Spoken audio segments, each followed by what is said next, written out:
For those of you who are still married and may be contemplating splitting, here is a sad tale to remind you of the risks.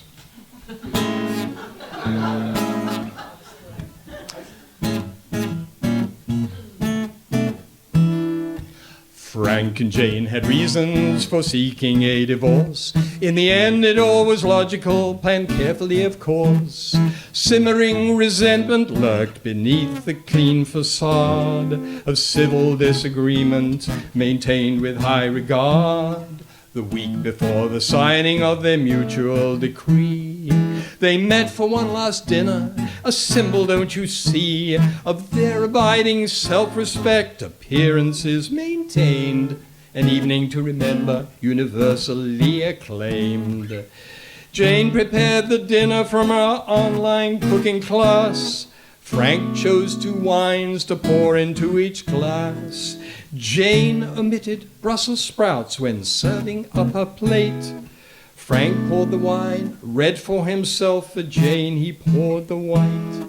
A toast to better times, he said, and raised his glass up high. Jane lifted up her glass and sipped, and then let out a sigh. Do eat your veggies, Frank, she mused. It's good for your digestion. Frank smiled, enduring one last time a nagging health suggestion.